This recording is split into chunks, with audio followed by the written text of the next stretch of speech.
tour, it's not allowed, so if by any chance you have those small courtesy drinks, you may finish them up right before you enter the tour. And we also kindly ask you to please turn off your mobile cell phone devices or put them in silent mode during the tour for the best enjoyment of your fellow comrades. Now, Bacardi first opened as a company back in February 4th of 1862 in a colonial town in Cuba named Santiago. Further on, they moved the operations and moved eventually to Puerto Rico back in 1936 when they opened an old distillery in Old San Juan.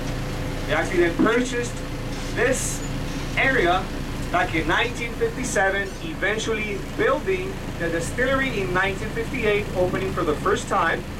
And it's hard to believe that in 1957, this land was actually a swamp. It just dredged it from the Bay of San Juan when they constructed the ports. Now, this area is approximately 127 acres big. It's pretty impressive. Now, you also got 2 wind turbines, and both are actually privately owned by a company named Aspenal. They just sell us the energy they produce a lot cheaper to saving Bacardi around some $75,000 in energy savings every single year. Now, between both wind turbines, they actually power almost 7% of all of the energy we consume in all of the distillery. And Bacardi was the first company to introduce the concept of this energy saving system. This actually demonstrates the impact of the environment that Bacardi has here in Puerto Rico.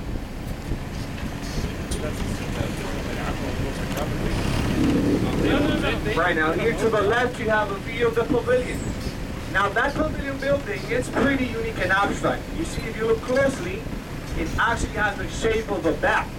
Now, if you know the Bacardi, you know the bat is actually the symbol of the trademark of a beautiful company.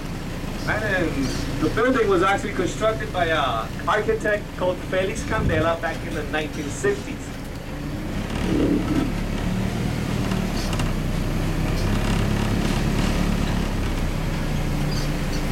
Right now, here to the right, you have the administration and the executive offices, including the one of Don Joaquin Bacardi. He's actually the president of our company, and he's part of the 5th generation of the family. Now, we also have to specify that the Bacardi company is actually still privately owned.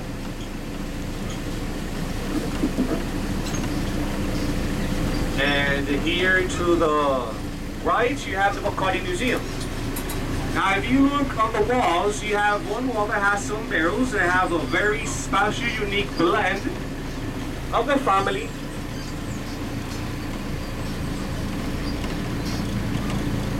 And on the other wall, you have a 3-dimensional painting of the family tree of Bacardi.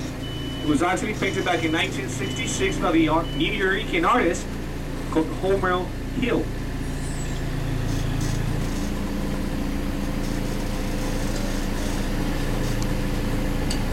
Now, those barrels actually belong to the heirs of the Bacardi Corporation. Right now, here on the front, we have a project called Project Hercules, which is basically the new buildings of the new formulation and blending offices we're going to make here in Bacardi. Now, this distillery is actually capable of producing almost 100,000 gallons of rum every 24 hours. This actually makes us one of the largest rum distillery in the world. And we are actually right now making almost 80% of all of the Bacardi rum that is being produced in the world. Here on the front of the Cathedral of Rum, you will see that we have a small bust of Mr. Facundo Bacardi Masot, that will be our founder. He was actually constructed by a family member called Elena Bacardi 2 years ago to celebrate Bacardi 150th anniversary. And right behind the Facundo, you got a small palm tree. Now, the palm tree was actually planted to resemble the famous legend called El Coco, which you'll be learning more about later on in the tour.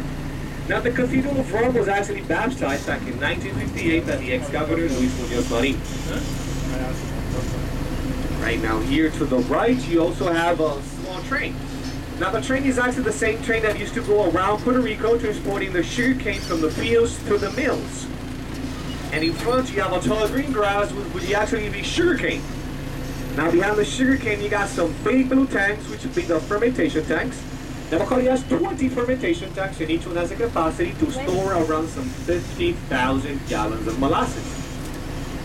Right now, we are making our way to the visitor center, where you will be learning about the past, present, and future of the company. Now, please remember to turn off your mobile devices and please put them on silent mode for the best enjoyment of the tour. And please remain seated until noticed. I will assist you as we come to a full stop, so you may exit the trolley via right hand and enter the tour via right hand as well. Now, as soon as we exit the tour, there will be a minibus just like this one waiting for us outside to pick you up to take you back where you started.